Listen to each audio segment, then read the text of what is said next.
colectivos sin dejar de ser individuales, a partir de ahí se empiezan a plantear críticas, alternativas y debates sobre qué otras formas de vida todavía son posibles. Esto permite plantearse las salidas de la crisis de la democracia actual. Estamos viviendo en todo el mundo, y también en Cataluña, también en España, una crisis muy seria, muy profunda de la democracia. La democracia representativa, recordemos, fue una gran conquista histórica de los pueblos, que costó mucho sangre, sudor y lágrimas, contra las autocracias que dominaron y todavía dominan gran parte del mundo. En España, en Cataluña, tuvimos que luchar, mi generación y muchas otras generaciones, contra la sangrienta dictadura franquista. Y salimos de ella. ¿Pero qué ocurre? Por tanto, la democracia representativa fue una conquista. Nadie nos la dio, la conquistamos. ¿Pero qué ocurre? Que a partir del momento, tanto en nuestro país como en otros, a partir del momento en que ya se constituyen instituciones democráticas, inmediatamente se constituyen partidos políticos que tratan de definir las reglas de participación política en función de su interés y de los intereses que representan, pero sobre todo de sus intereses como políticos, para que cualquier interés que se quiera representar pase por el sistema de partidos.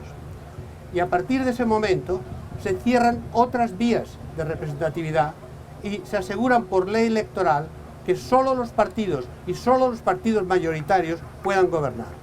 Con lo cual la democracia representativa se achica, la distancia con los ciudadanos se acrecienta y a partir de ahí la clase política se organiza como clase propia, como trabajo profesional, a partir del cual sean buenos o sean malos, sean de una ideología o de otra, sean limpios o corruptos, pero coinciden en una cosa: la política soy yo.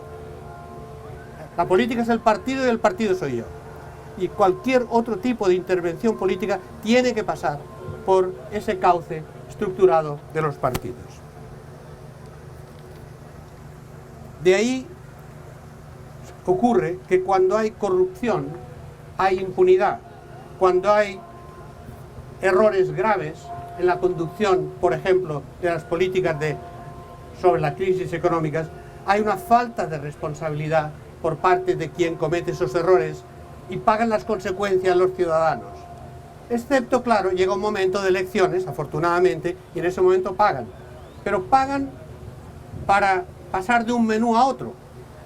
Pagan que en lugar de votar a A, se puede votar a B, que hizo lo mismo antes, con los mismos errores y las mismas consecuencias. Con lo cual, las opciones están limitadas a dos menús de la misma mala cocina.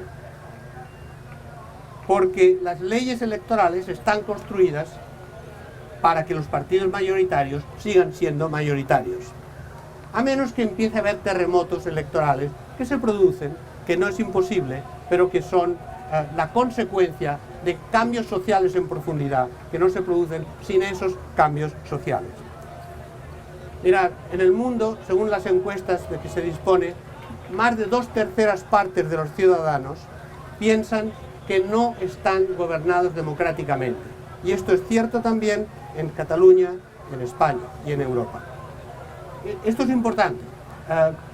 El otro dato, es decir, la gente dice, estamos por la democracia, pero esto no es democrático.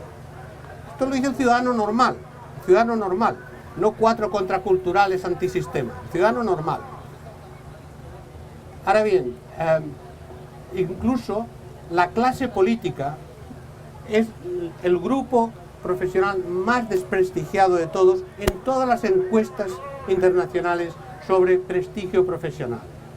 Y en cierto modo puede ser injusto, pero lo que sí les puedo decir es que en todas las encuestas, cuando describes médicos, abogados, religiosos, policías, profesionales, el último grupo de bajo prestigio es la clase política. Incluso en Italia, donde pusieron además los mafiosos y las prostitutas, salieron mejores que los políticos. Y la gente lo que decía es que al menos ellos dicen lo que hacen, los políticos no. Insisto, creo que es injusto para la mayoría de los políticos, que son gente honesta, que trabaja, que intenta hacer su trabajo. Pero cuando hay un sentimiento tan generalizado en el mundo, algo habrán hecho como clase política en su conjunto para que esto no sea excepcional, sino para que sea un sentimiento generalizado, empíricamente constatable por los estudios de sociología política que se han hecho.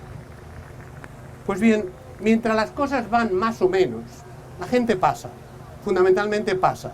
Se despierta en el momento de las elecciones, ponen el despertador y a partir de ahí se interesan por algo, se duermen rápidamente al primer mitin político y el último día votan en contra, no a favor.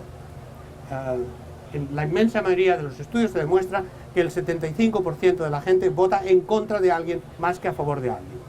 Y las campañas son siempre campañas negativas porque los mercadólogos de la política electoral, es una ciencia muy exacta en estos momentos, saben que un mensaje negativo impacta al cerebro 5 veces más intensamente que un mensaje positivo. Con lo cual, todos atacan a todos. Y como todos atacan a todos, todos juntos se van para abajo en la opinión de la gente, pero siguen ganando votos porque la abstención no evita que gane el que más votos tenga.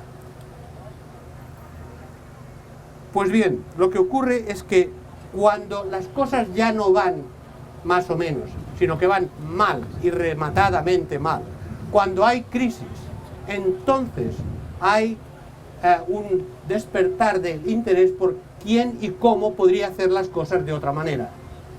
Y ahí los ciudadanos, cuando dicen, un momento, no me sirve esto, ni esto, ni esto, pues es lo único que hay. Y entonces ahí se crea una insatisfacción y ahí se rompe la confianza básica entre ciudadanos y sus teóricos representantes. Ese desfase entre lo que la gente piensa y los que los representan quiere decir que por un lado va los representantes de la democracia y por otro lado el sentimiento ciudadano de la democracia.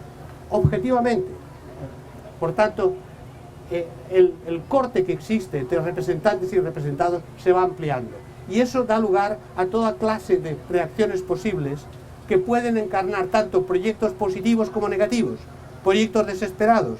Recordemos que según cómo se organice la insatisfacción popular a una situación de no representación real, pueden ocurrir movimientos demagógicos, movimientos extremistas, fascistas, racistas, xenófobos, que ya están ocurriendo en Cataluña y que fue lo que ocurrió en la crisis de los años 30, de donde no salió la revolución socialista, sino el nazismo y el fascismo.